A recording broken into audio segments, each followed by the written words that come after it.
Welcome to the 11th episode of Touring the Multiverse. This is the first limited series of the It's a Mimic podcast where I, Dave, lead you and Adam on a tour of one of the published campaign settings for Dungeons & Dragons 5th edition. Over the course of this series on Eberron, I'll be breaking down history, lore, settings, populaces, adventures, and player options. While I distract Dave and get us way off topic. Truth. Today, we're covering the plains of Eberron. So climb aboard the lightning rail and join me as we look into the steampunky world of high adventure as presented in Eberron, Rising from the Last War.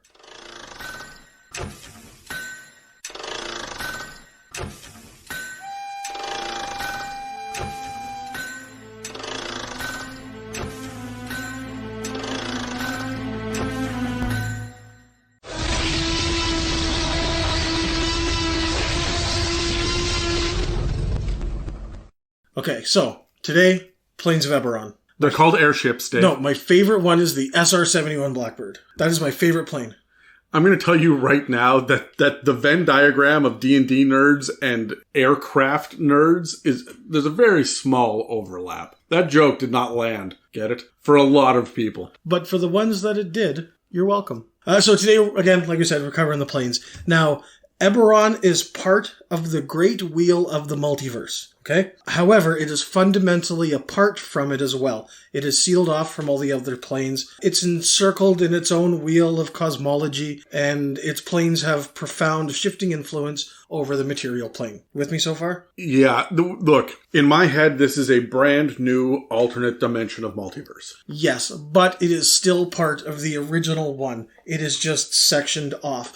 What has happened is and this is straight out of the book, the three progenitor dragons got away from the Forgotten Realms, from the Great Wheel of the Multiverse, okay? Sure, yeah. And sectioned themselves off. And once they split away, they recreated the material plane and recreated different races from the regular multiverse here. So you can kind of see how the elves have been recreated, but they don't have Corellon. Sure. To worship anymore. Yeah, we don't have Mordrin for the dwarves or... Exactly. Yeah, okay. So it's the same... It's copy and pasted, a lot of it, okay, from the original multiverse, which is where the three progenitor dragons come from. Okay. Okay? It's how they explain it, and it's how it's tied into it without not tying into it. Now, the planet of Eberron is the material plane, and it is encircled by the Ring of Sybaris, which is made up of dragon shards that used to be the Sybaris, the progenitor dragon. There are 13 moons that orbit Eberron. There used to be 14, we covered that. Yeah. But they are completely unexplored. It is not known if there's life on them, if there's not life on them. They don't know if these planets have thriving civilizations or not. And some people say that the moons are connected to the different planes and their physical extensions of them. Would you say that if you tried to scry out there, someone would be jamming your spells with some sort of spell jammer? I imagine that it probably wouldn't get past the Ring of Sybaris. Okay. Now, this isn't part of the book. I didn't read this anywhere, and I know that they already kind of explain it as being part of Kyber and the underworld, or the Underdark and aberrations and stuff. But Mind Flayers are aliens. Maybe this is where you bring them in. Maybe that's what they're about. Specifically, though, they're hanging out with the Dalkir. That is a big thing that they hint at in all of the monster shit. So. Sure, but the Dalkir are from one of these planes of existence. So, maybe. Yeah. Now, there have not been any other planets discovered within the material plane. The underworld, Kyber, has demiplanes, and they have altered reality. This is where their fiends, aberrations, and other children of Kyber exist. We've gone over all of that before. Now, there are also certain places in the material plane that are manifest zones. These are where the barriers between planes are thin, and they can kind of bleed into each other. So this is a common fantasy trope. People will understand this. Yes. Yeah. Also, in the book, for each of the planes, they give you a table for where you may find one of these manifest zones for each of the different planes. It exists in the book. I'm not going to bring them up. It's a huge table, but it's there. Go check it out. Yeah, each of the 13 planes has a table, right? So I'm not even going to touch on that today. We have 13 freaking planes to go through. Exactly. Yeah. But to give you a quick example of the manifest zone, Sharn, the City of Towers, is in a manifest zone that is linked to Syrania, which keeps the towers from falling. I'll get into what Syrania is later. Ghosts will linger in manifest zones that are tied to Dolurrh. Okay. All right, so you're good. Like, this is where all of the spellings for this shit is going to be in the show notes. So Dolurrh is not spelled the way that you may think it is. Dolurrh. Sure, yeah. This is, remember when we spoke about the Talenta Plains? There were the areas where spirits wander. Yeah. And there's ancient ruins and stuff that can be linked back to different things. This could be the manifest zones for that. And the manifest zones can also contain portals to these other planes. It's not just where it bleeds through, it can also be the way into. Yeah, that's standard, though, as far as anyone who's familiar with how to get to and from the Shadowfell of the Feywild in Forgotten Realms is going to understand that these manifest zones are the same kind of thin places where doorways exist. And they don't have to be physical doorways or portals. You just walk into the fog and all of a sudden the fog smells different. You are in a different plane. Yeah. So, like dark corners and strange senses of vertigo and whatnot will indicate that you're somewhere else. When the shadows don't line up with where the sun is, you'll figure it out real quick. Yeah. So. And all of these planes are very different. So if you've got the knowledge, you'll kind of figure it out real fast. Sure. But I just kind of wanted to give a breakdown of how the planes work. Okay. Yeah. The first one that we come to is Danvi, which is the perfect order. Okay. Yeah, it embodies order, ideals of law, and discipline. Are these aligned with the alignment chart as a general rule? Not that I'm aware of. Okay, so this one just happens to be lawful? Yeah, this is... So... I mean, I guess, because there's kind of... No, maybe... Not the way that it is in the Great Wheel no. For Forgotten Realms. No, okay. No, because there would only be 9 options, right? No, because they've got ones in between. There's 16 options. So they've got lawful good, lawful neutral, neutral good, right? Like they're... Sure, no, yeah. No, it's not like that. So Danvi has immaculate districts that represent the different aspects of law, okay? There will be precisely maintained fields. There will be legalistic tribunals.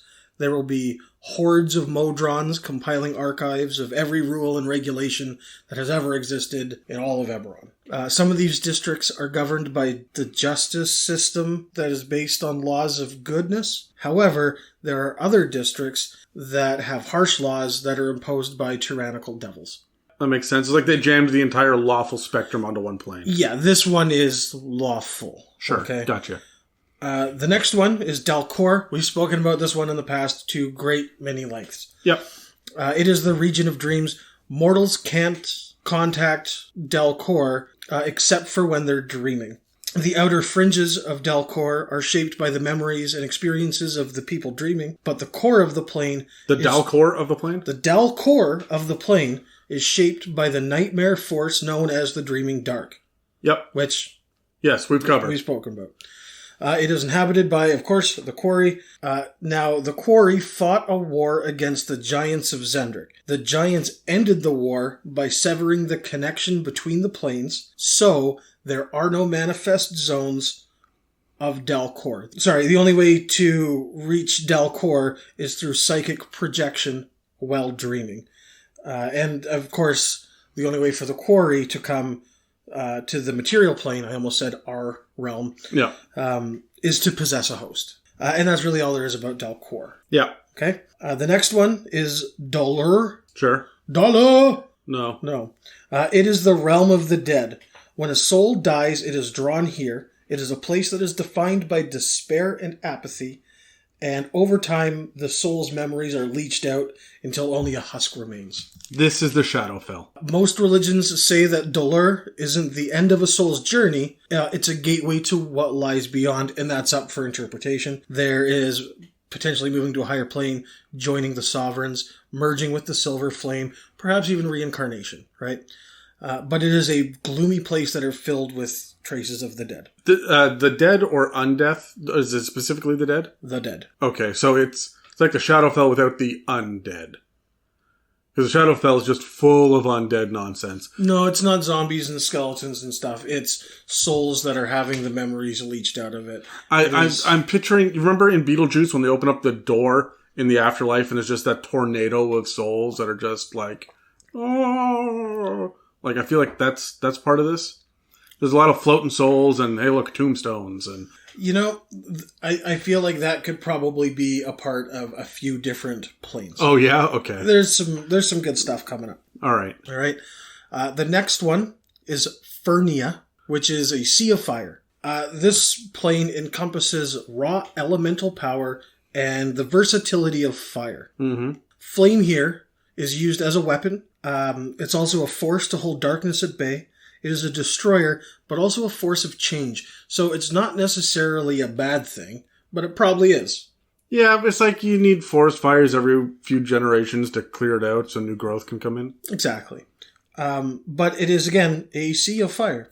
It's home to fire elementals, celestials. I don't think there's AC there, Dave. It's obviously too hot for AC. I had no idea what you were talking about for a minute. Because it's real late, and I'm tired.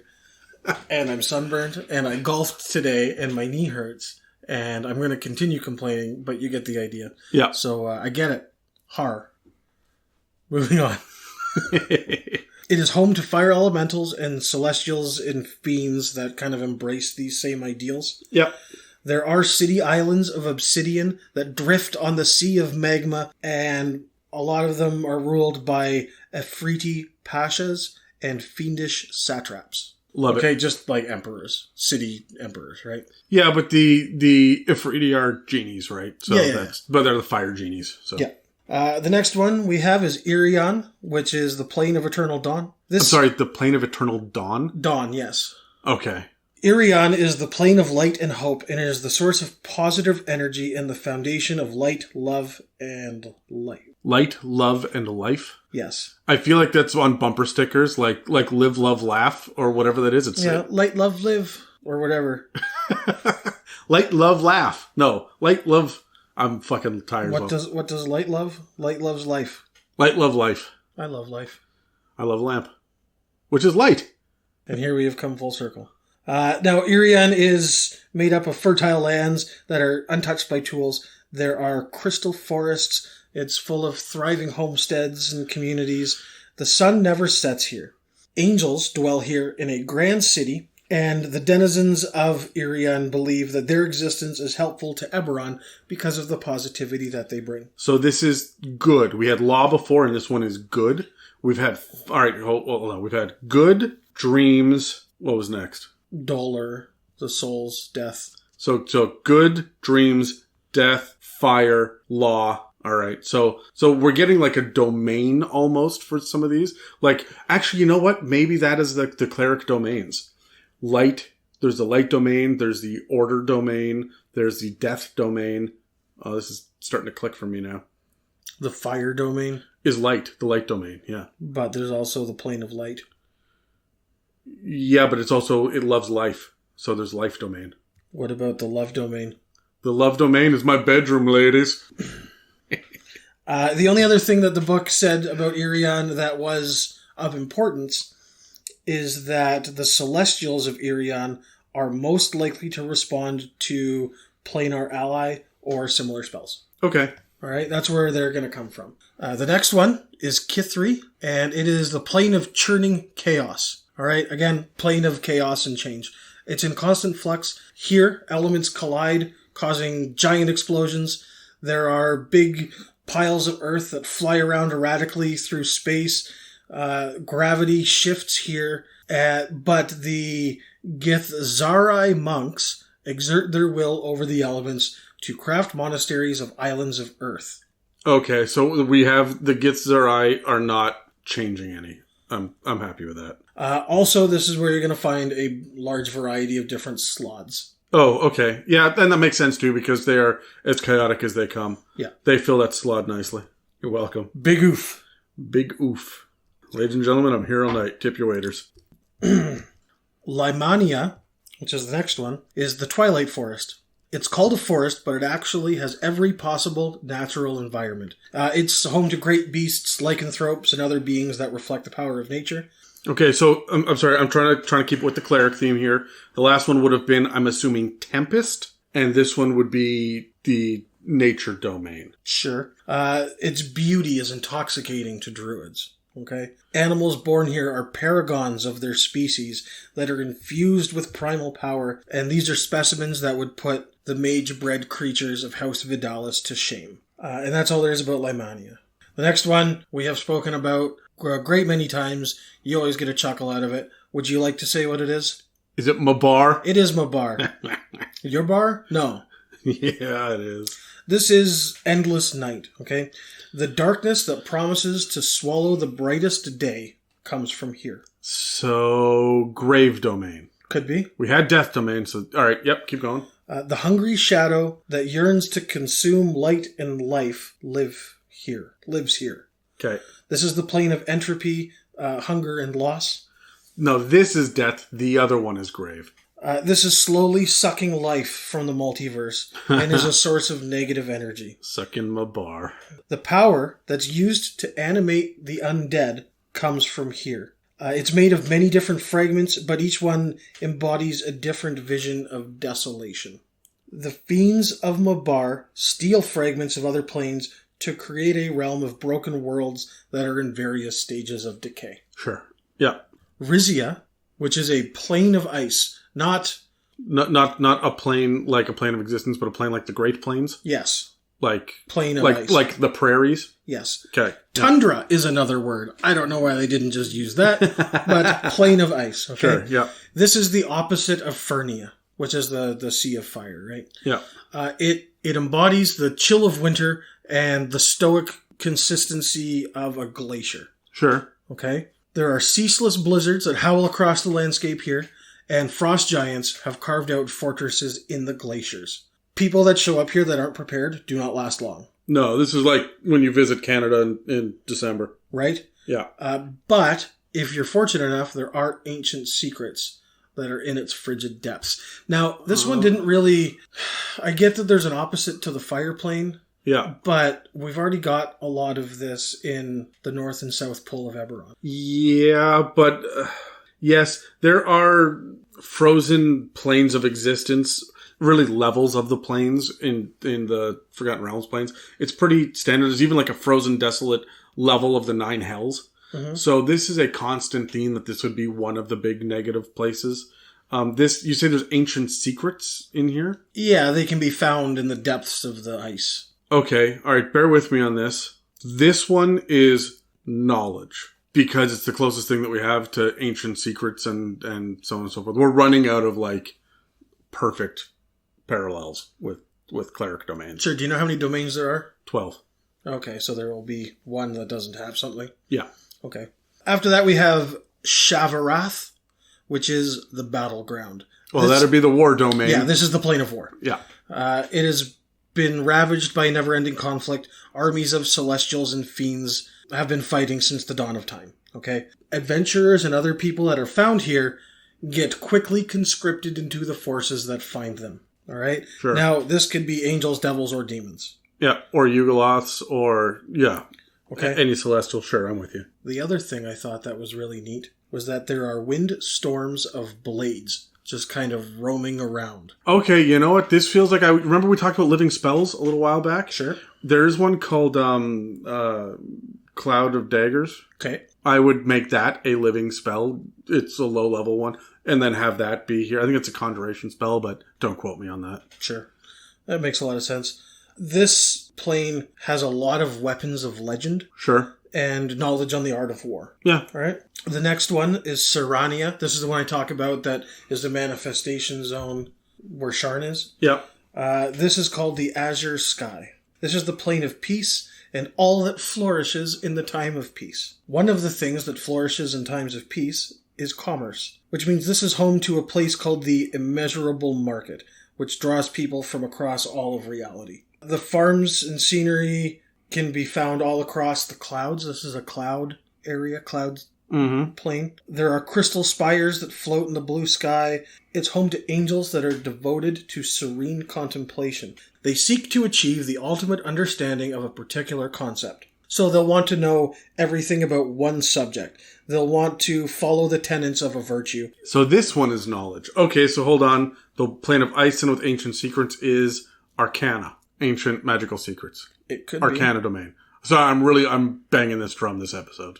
Now, the angels here can also be very useful sources of information, and they do sometimes travel to Eberron. So this can be your contact for a higher purpose. I'm thinking like later tier encounters or adventures. Yeah. Right? Like this, you could do a lot with this. Okay. Okay.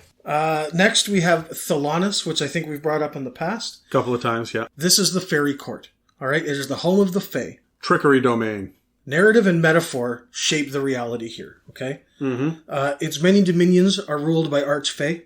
Okay. And the denizens reflect the nature of the realm of their lord.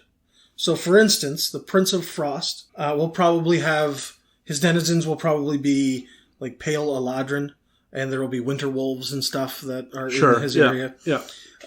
And this particular domain is trapped in an endless winter, okay? And the reason is because it's been frozen by the prince's cold heart. Oh. Okay? But if he changed this, if it warmed up... Everyone could have a Merry Christmas. The realm would change with it. If his heart grew 3 sizos that day. Uh-huh. Right? So no one can see the jerk-off motion that I'm making, but that's what's happening right now. Oh, is that what that is? We do this... Very differently? Well, yeah, I use 2 hands. I don't use hands at all. I have a question I don't want an answer to. Please keep talking. Purple saxophone, baby. Oh, so you have at least 12 other people. Minimum. 12 others plus me, that's... 13, 1 for each plane. Yes. That's just plain weird. Time and space in Thelanis are malleable. So you might leave the material plane and come to Thelanis and spend 3 days there. But when you get back to the material plane, perhaps it was only an hour, a minute, maybe it was a week, maybe it was a month, maybe it was 30 years. Okay? It changes. And this is kind of indicative of the Feywild, isn't it? Well, yes, it is. There are sections of the Feywild. It's normally all about big trees and plants and mushrooms and shit, right? But there's definitely Arctic winter sides to the Fey. But Thelanis, to me, feels like the substitution for the Feywild. Yeah, right? I'm with you so far. That's really all there is to Thelanis. Yeah. Okay? The last one is Xoriat, which is with an X. And this is the realm of madness. Being here... Okay, so hold on. This one's Tempest, and the fire one is Forge. Gotcha. So do you have them all listed out then? Yeah, we're gonna go through it again at the end. I'm gonna see if I can do it. Okay. Coming here, you're gonna kind of think that maybe this is the product of a nightmare. It has bizarre geometry and unspeakable inhabitants. It is an utterly alien environment. It's like when I go over to Dan's house and his kids are running around. Beings whose appearance can shatter a person's sanity live in cities crafted from gargantuan, fleshy tumors. Never mind. So, no, not really. No, not really. Although, I mean, Dan is both... a gargantuan, fleshy tumor? Yeah, and a being of horrible madness. Whose appearance can shatter a person's sanity? Yeah. That's true. There is a sea here. Mm-hmm. Okay, like a watery sea. Except it's not water. Sure. It's protoplasm. Of course. I mean, that's what... When you don't have water, you use protoplasm. Right? Yeah. And it's purple. Uh-huh. And it hurts mortal beings to look at. Purple protoplasm. Yes. Yeah. Yeah, right? Most of the mortals who visit here will end up going mad. That's what happens. That's what you do. Right? Is this where the Dalkir come from? This is the source of many aberrations, including the Dalkir. God, I'm good at this. All right, so let's see if I can do this. There are 13. Yes. Does that include the material plane of Eberron? No. Okay. It also does not include Kyber, which isn't... The Underdark isn't really a plane either. It's just low down there, and it's got some radiation. It's making Incredible Hulks. So one of the things that I've seen in the book, Dave, is that it looks like an atom. ATOM. Not me. It should look like me. Thank God it doesn't. But it looks like an atom. And so it's got this molecular nucleus in the middle, which is the plane of Eberron. And it's got all these electrons that are just firing around the outside.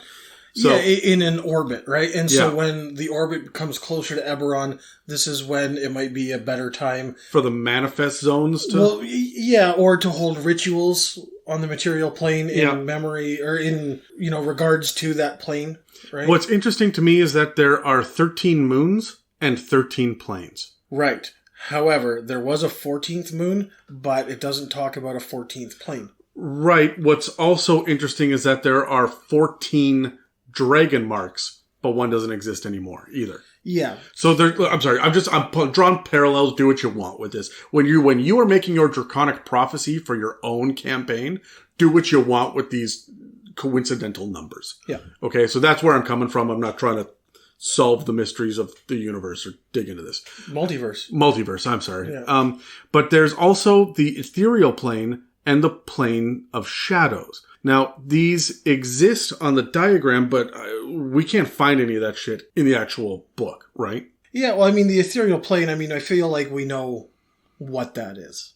But considering that we have a Shadowfell-esque plane as well, it makes me feel like we don't actually need a plane of shadow. These, to me, feel like the transitive planes in Forgotten Realms. Do you know what I'm talking about? No. Okay, so let me break it down. We're a little ahead of schedule, so I'm going to take a second. The way that it works in the Great Wheel is that you have the prime material plane in the middle. Okay?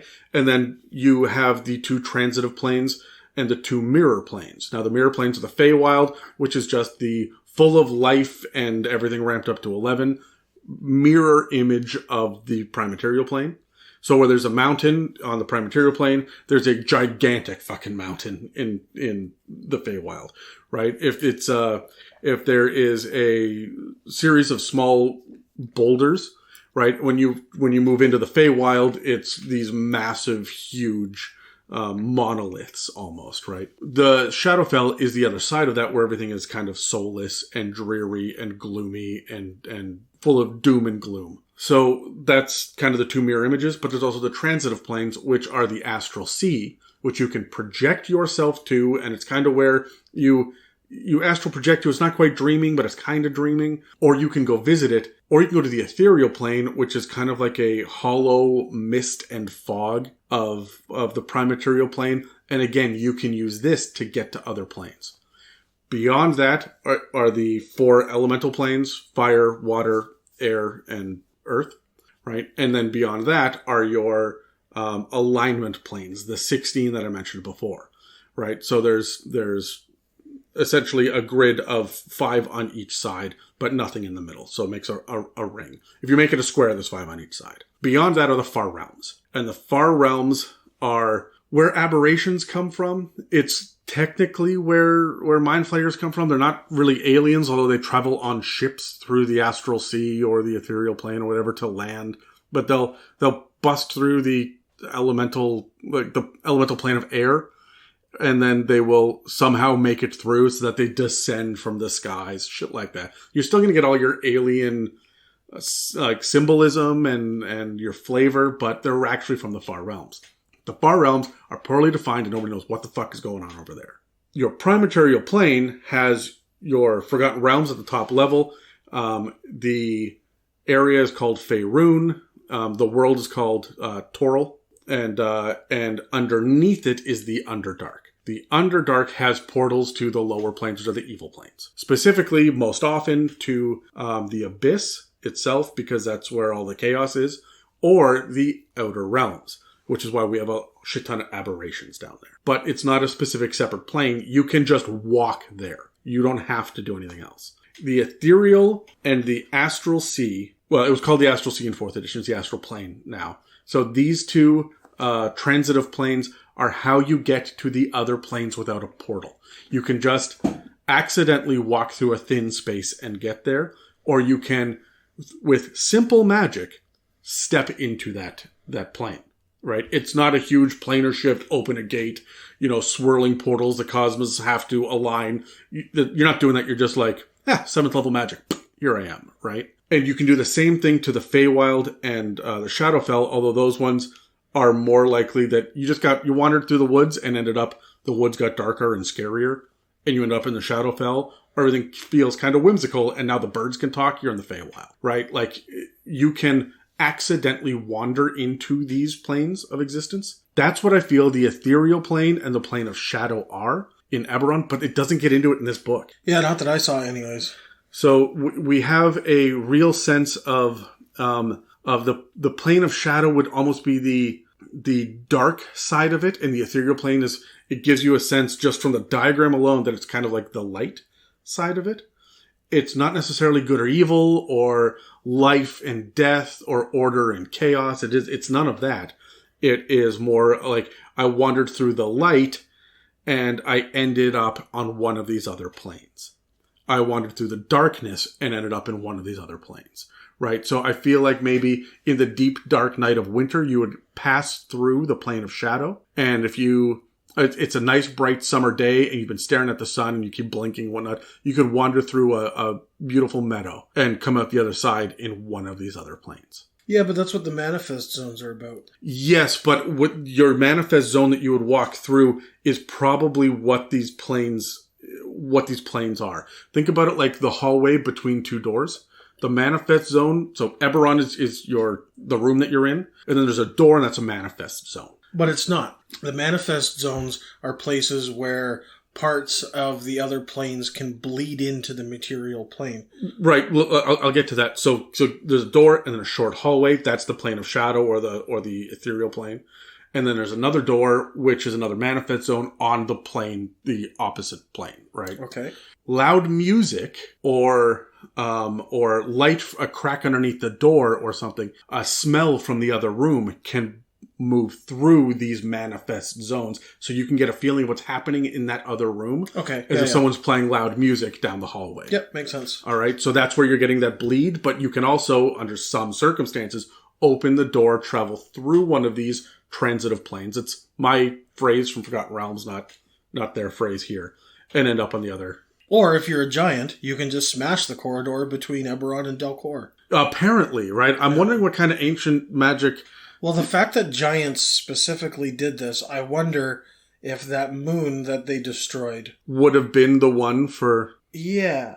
It's interesting. Right? Like, there's room for interpretation, and there's a lot of... That's almost what I like about Eberron, is it gives you so many vague details. Mm-hmm. Right? And it really allows you to kind of build your own. Or it gives them something that they can publish more of later. Okay, so let's go through it again, because I want to see if I can do this properly. Okay, so... give me the title of it and the brief description again, like just super brief. So we've got Danvi, that's the perfect order. They embody order, ideals, and laws. Yeah, that's the order domain. Okay, we've got Quor, the region of dreams. That's the one that I didn't have anything for because that's the 13th. Sure. We've got Dolurrh, which is the realm of the dead. Which is the death domain. No, it's grave. Yes, that one's grave, yeah. There's Fernia, the sea of fire. Which I said is forge. Yeah, there's Irion, which is the eternal dawn. Which I said is light. No, wait, that one's... Wait, are there 13? Oh, yeah. Okay. That one I said was light. Yeah, it's the plane of light and hope. There's Kythri, which is the churning chaos. Which is trickery. I feel like that could be Tempest. It could be. It's literally Earth moving around. Yeah. You know? There's Lamannia, which is the Twilight Forest. Okay, and the Twilight Forest was... It's called a forest, but it has every possible natural environment. Oh, okay, so that's a nature domain. Yeah, yeah, through and through. There's your bar. Yeah, my bar. Endless Night. Which was that one's the death domain. Yeah, it's all about entropy, hunger, and loss. Yeah. There was Risia, which is the plane of ice. Which I said was Arcana because there's ancient secrets. There's Shavarath, which is the Battleground. Which is war, yeah. Syrania, which is the Azure Sky, the plane of peace, and all that flourishes in the time of peace. But everybody wanted to know something very specific about something here, right? Like they're all looking towards this would be knowledge. This is knowledge, yeah. There's Thelanis, which is the Faerie court. Which I think is trickery, because Fae. And Xoriat, which is the realm of madness. That one's Tempest. Okay, which means that you... Would I take Tempest away? Which means you don't have one for Kythri. What's Kythri? Plane of chaos, always in constant flux. Elements collide, causing explosions. Life. No, because life was... Irian. Yes. Life. No, that's light. Yeah. Light and life are both Irian. Well, light is... Yeah, but life could also be the nature one, or... I think, life is chaos. Jeff Goldblum told us that. Yes, he did. Yep. So... You're happy? I'm happy. Again, I'm finding parallels that are probably not there in the original they're probably design. not, but there are a lot of parallels. There is so much room for interpretation here.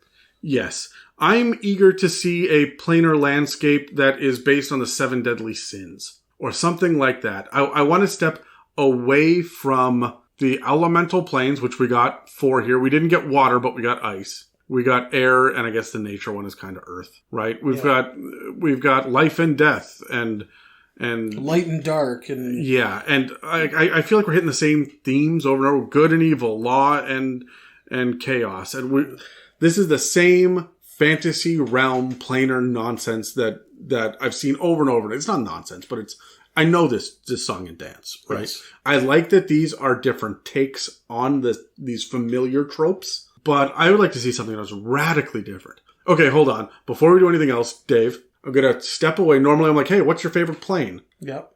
Actually, let's do that first. Okay. All right, let's do it first. Then I got a unique question for you. Sure. I got a 7. Yeah, I dropped it on the ground. You got a 19. It's over there.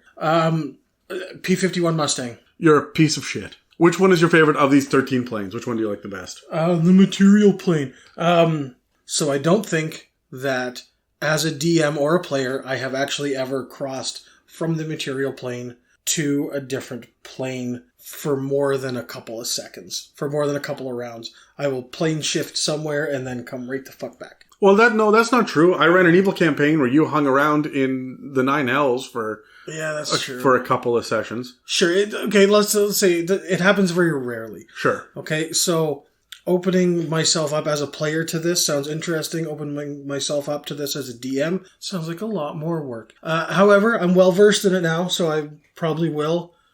You guys, my Thursdays, forget about that. Don't listen to this. All right? Yeah, all right. But I gotta say, if I was gonna pick one, I mean, you know me, I like nature. I would probably go Lamannia. There's probably some really cool stuff there. One of my favorite things in the world is to wake up early when it's still dark, go out into the woods, wear my camo, hide in the bushes, and peek in through people's windows. Watch nature. That's what I said. Come to life. Watch the world. I'm glad you said to life. Watch the birds come out of their nests and start chirping. Watch the deer get up and start rambling on their way. Like the nature, the Twilight Forest, that I would love to go there. Me personally, myself. Okay, all right. So for me, I want to go to Lancaster. What? No, Dave, fucking stop it. So it's my job to derail it, not yours.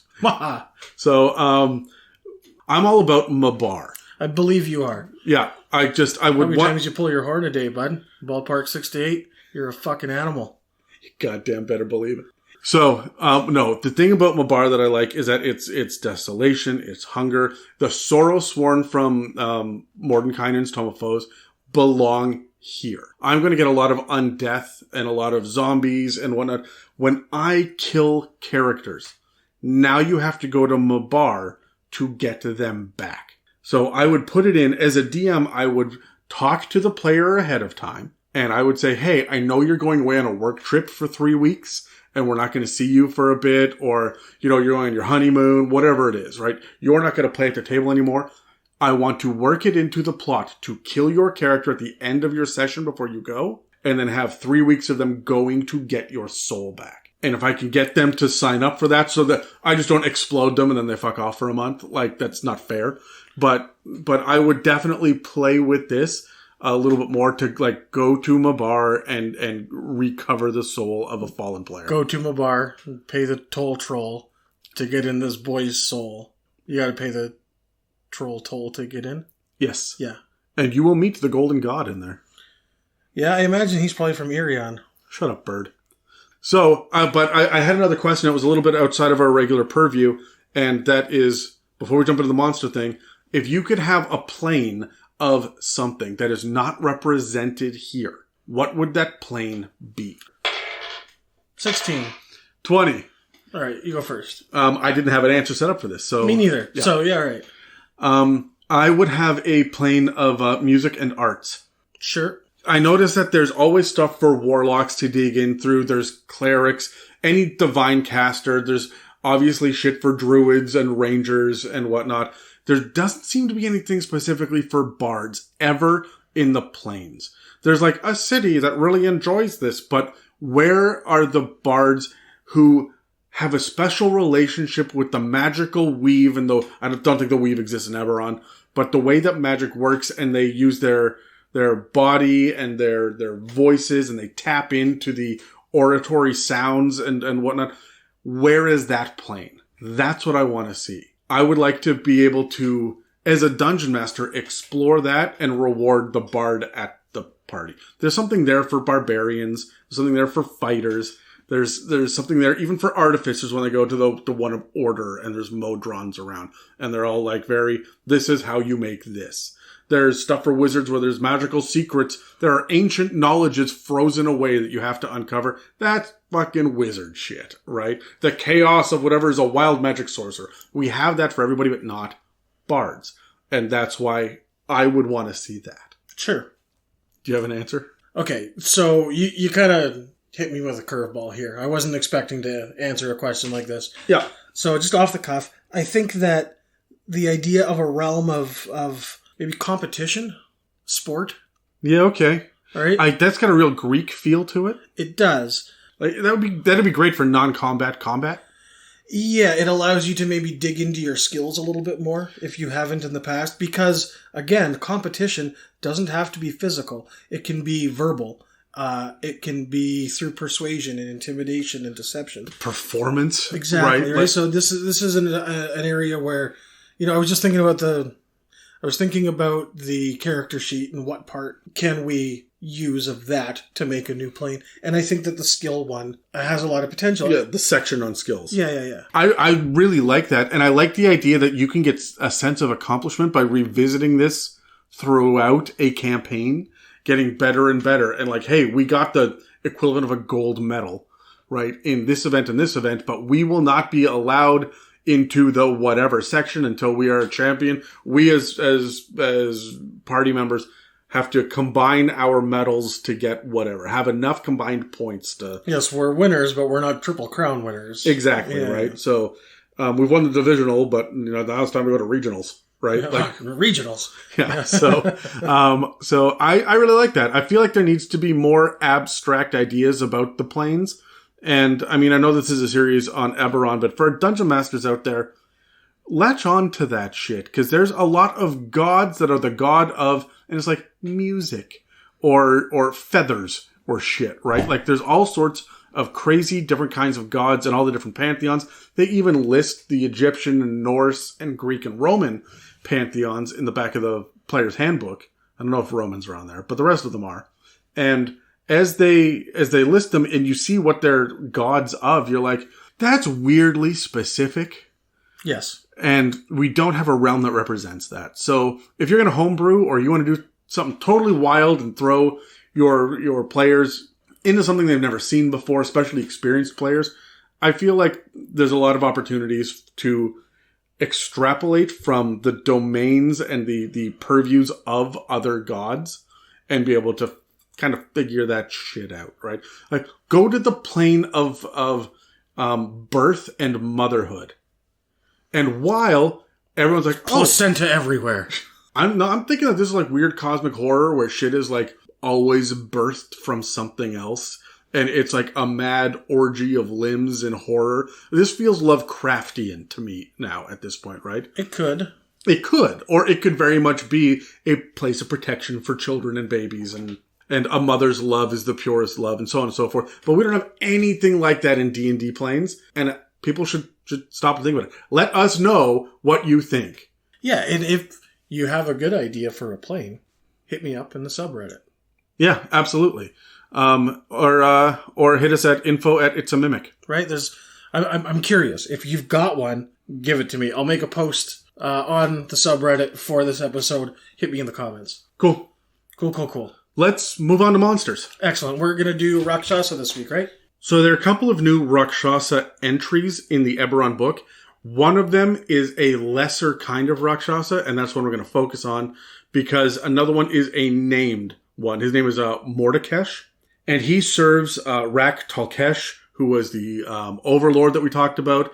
He's essentially one of these Lords of Dust, but I don't think they call him that directly. Remember, Rakshasas are magical, tiger-looking bipeds. They're anthropomorphic tigers, but their hands bend backwards. All their fingers they bend the wrong way. All of their knuckles are installed backwards. That's what's unique about a Rakshasa. And they are CR 13 in the monster manual. Mordakesh is CR 15, so he's better than. Sure. So what we're going to talk about now is Zakya Rakshasa. Okay, so here's what we have. Millions of years before the rise of the humanoid races, the Rakshasas of Eberron ruled a civilization that spanned Quor. They're masters of combat, and their gear, the artwork for it, makes them look vaguely Roman legion. Yep, I see that. They wield weapons with demonic fury, rushing into battle, seeking vengeance against those who bound their fiendish masters. So these are the martial variant, and they're called the Zakya Rakshasa. So they're bloodthirsty foot soldiers. They're driven to free their fiendish rulers, seeking vengeance against the dragons and those who revere the Quor. Quor are flying snakes with wings. They're spellcasters. They're celestials. Yeah, they also worked with the dragons of Argonason to rid the world of the overlords. Yes. Yeah. Well, you said there were celestials and dragons, and I think we implied that it was mostly angels, but no, it's also these other celestials like Quor. Yes. Unlike other Rakshasas with their luxurious robes and their fineries, because they present themselves as nobles, right? The standard ones. These guys are always clad in battle gear. They've got well-worn scale mail, a razor-sharp longsword, and a heavy shield bearing the emblem of their demonic master. The big difference is that while the other one is CR 13, these guys are CR 5. So you can run into groups of these when you're in tier 3 and 4. Okay. So they're still medium fiends that are lawful evil. Their AC is actually higher than the regular ones. AC is 18 instead of 16. And they've got fewer hit points, which is why they're a lower CR, right? I like the idea of running into one of these, or a group of these guys that are operating as a cult of the dragon below. Yes, that makes a lot of sense, right? Yeah. So Rakshasas normally can move 40 feet around, which is kind of intimidating and weird. These guys can only move 30. So we can see that they're limited. They've got higher strength but lower dex. They've got equal con but lower intelligence. And they have lower wisdom and lower charisma. This is because their innate spellcasting is very limited. Okay, whereas the regular Rakshasas DC, their spell save DC, is 18, and they've got a plus 10 to hit with spell attacks. These guys have a spell save of 11. And they can cast Detect Thoughts, Disguise Self, and Shield, as opposed to all of the big spell casting that the other guys can do, right? So they're not so much here to do Mage Hand and Minor Illusion and Dominate Person and True Seeing. So they've got a different skill set. They're all about athletics and perception, as opposed to the Monster Manual version, which is deception and insight. So you can see one is all about intrigue and subtlety. These guys are foot soldiers. Yep. They actually have damage vulnerability. Most creatures don't. This is the same with other Rakshasas, but this is one of the things that I really like about them. You have to know your player's alignment, because if it's piercing magical weapons that are wielded by good creatures, they will be vulnerable to this. That's double damage taken. They're resistant to bludgeoning, piercing, and slashing from non-magical attacks, which is pretty straightforward. Their dark vision is still 60 feet. Their passive perception is 14 instead of the 13. They still speak common and infernal. They have limited magic immunity. This is the same, so they can't be affected or detected by spells of first level or lower unless it wishes to be. And it has advantage on saving throws against all other spells and magical effects. The limited magic immunity that the standard Rakshasa has is spells of 6th level or lower. They just shrug it off unless they want it to happen. So the only thing that they get that the other Rakshasa doesn't get as far as their basic features go is they get a magical weapon. Their weapon attacks are magical. They have a multi-attack. They get 3 melee weapon attacks, or they can make 2 range attacks with their javelin. The multi-attack that a Rakshasa gets is just 2 claw attacks. Okay. So I'm going to give you the Monster Manual one first.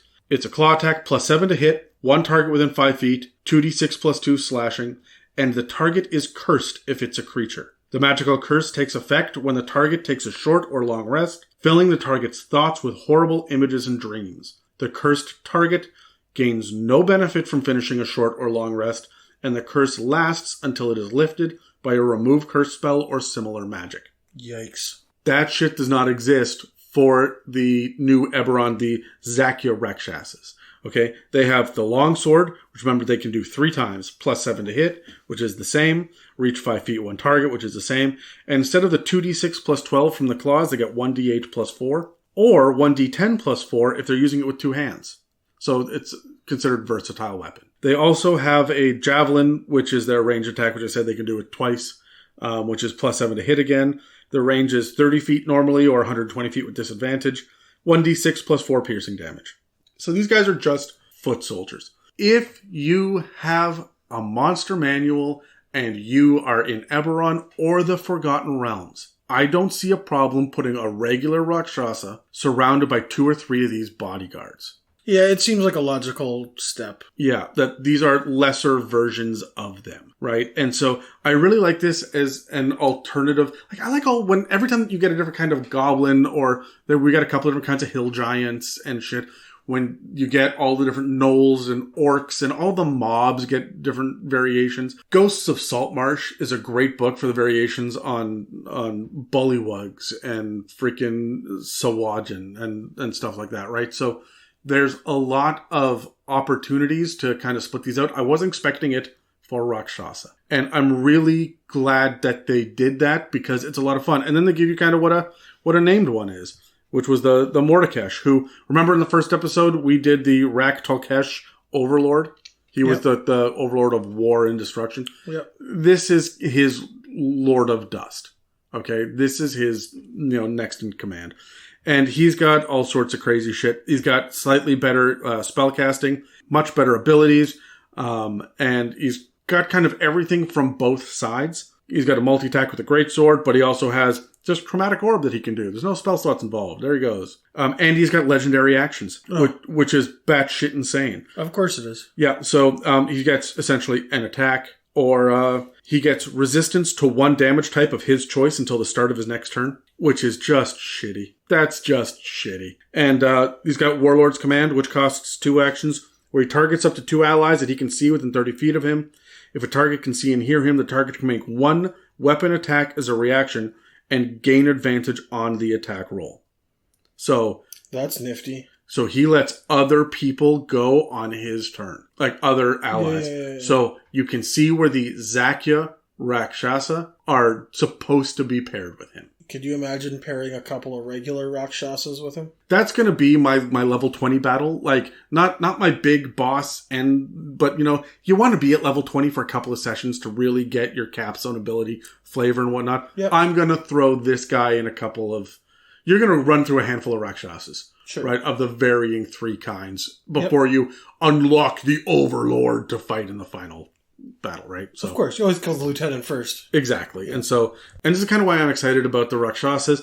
I wish we had more variations on the other fiends, but they specifically do say the Lords of Dust are mostly Rakshasas. I myself would definitely throw some sort of Vrox or Balors or Pit Fiends. Like, you can really flesh this shit out. Having a Nalfeshne run around to be a Lord of Dust makes a certain amount of sense. We're kind of talking that tier 3, tier 4, but the Rakshasas feel unique with the fact that we have multiples of them.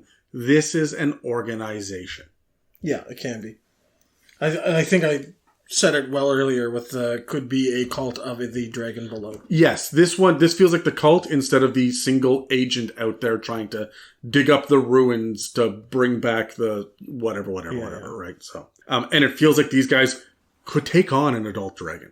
So this series, as well as other series on role-playing games, are available on the It's a Mimic feed on iTunes, Spotify, YouTube, and lots of other podcast apps. So don't forget to follow or subscribe on whatever app you're listening to. If you are curious about using fiends, there's actually a series of fiend episodes, and you can go check it out on the playlists on YouTube. You can also check out recent episodes at www.itsamimic.com, and feel free to support us by hitting that donate button.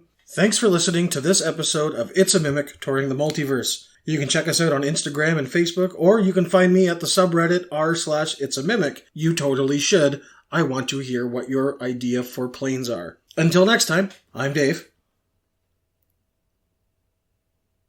And I'm Adam. And we'll be back with more Eberron information. And I'm Adam. Fuck off. Bye!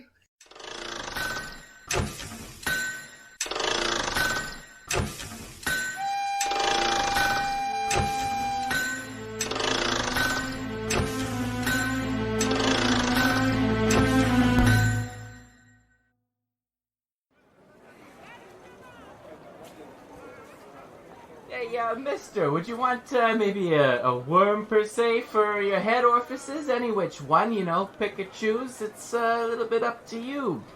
You got a really deep voice, mister, but your speech could be deeper if you know what I mean. Jed. Yeah, Jed. No, Adam, Dave. What are you doing? Yeah, you are wiggling a worm at people? What the fuck? You can't do this. You're trying to stay under the radar, Jed. Come on. Yeah, but it's just a worm, it's harmless. It's one of the creations. Why are you trying to give it away? Like, what is it? Hey, look, I'm not just wiggling this worm out here as bait for any catch that comes by, alright? I'm trying to offer somebody here a really, really interesting product, okay, David? This is the speech of the aberrations. The aberrations? The aberrations, yeah. If you put this fucking worm in your head, it becomes attuned to you. You can speak the deep speech, which is the same as the aberrations, what they talk like, right? And we all kind of want to aspire to be an aberration. I don't want to put your worm inside me. Yeah, especially my ear. What are you... No, Jed, no. Well, is there a better hole? You could put it in your nose. I mean, left or right doesn't matter. It all goes to the same fucking sinus. Yeah, no, that's weird. It helps you talk to just the aberrations? Man. This is what I'm saying. It's a small price to pay. It's a tiny little worm. You put this thing in your ear, and it gives you the opportunity of spells, David. It gives you the opportunity to do spells like detect thoughts or dissonant whispers. That's magic, my friend. Interesting. That's a little sketchy for us. Sorry, Jed. That seems like pretty sketchy magic that I probably shouldn't deal with. Okay, alright, okay, I'll give on this one. I thought you guys were a little bit more rough and tumble than that, but I guess not, alright? That's fine. What else do I got here? What else do I have? Something a little more tame for you guys. Oh, how about this? This is, Glamour Weave. It's fucking beautiful. What do you think? Whoa, what's that? What is it doing? Is that on fire? Yeah, man. Beautiful. Hey, watch this. Now, it's a running waterfall. And now, it's a bunch of bees. You're like a beehive. You're the queen bee, baby. Whoa, what is this? How does this work? This robe is the nicest robe that you'll see in all of the realms, alright? You're never going to be walking down the street and see another person or another humanoid wearing one of these robes, and they're going to be exactly the same, okay? What it does is it casts a minor illusion. And you could change it to whatever the hell you want, Like it was on fire, it had some bees, you were top bee, queen bee. It could be whatever you want it to be, Pretty fucking cool. Does it help us somehow? Oh, you fucking bet. Now, look at how cool your buddy Jed looks wearing this robe with the flames, okay? You look pretty fucking cool, Jed. Absolutely stunning. Hey, that's what I'm saying. In fact, this is what it's helping me with right now, is persuading you guys to buy the damn thing. And hell, even if I knew it was a piece of shit, I'm putting on a hell of a performance because of the aid from this robe. Oh, interesting. You do seem a little more charismatic. Yeah, you're damn right, man. So, what do you say? I mean, it looks good on me, but could look better on either one of you, really. I think that I'm still trying to be low-key, and I think that this isn't going to help with that. So, not right now, but maybe later. Jeez. Well, how much is it? I don't even know why I ask anymore, David. Oh, of course, got good old Davy here passing up on, a good deal. I'm starting to think that those pockets you first walked up with aren't as deep as you may say. Maybe second knuckle, really. You know what, Jed? Fine. How much? Big spender today. Something to prove, all right. Let's go 350. 350 gold pieces. What do you say, Dave? 350? You know what? Fine. I'm gonna get 2 of them. Here, Adam, you can have the other. Okay, cool, thank you. Can I get a discount for both? Fuck no. Ask him again once we put these on. Absolutely. Look, I'm telling you, they work like magic. I'm wearing the robe. You just bought 2. Maybe if you put them on, we'd be able to work a better deal out for you. We will remember this for next time, Jed. Hey, if you make it look like a normal outfit, I'll never know either. Shut up, Jed. Stop giving them ideas. All right, 700. Here you go. 700 gold pieces, and you're sure about the worm? I mean, look at it. I try not to look at it. Yeah, I don't want to hear. Cover your worm with the robe. Hey, suit yourself. I'm gonna put it in my own ear. Look, watch.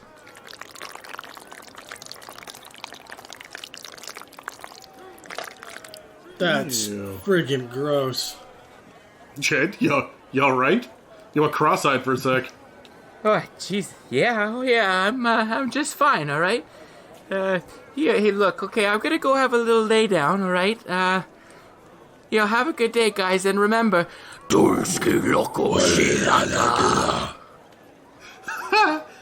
Bye, Chad.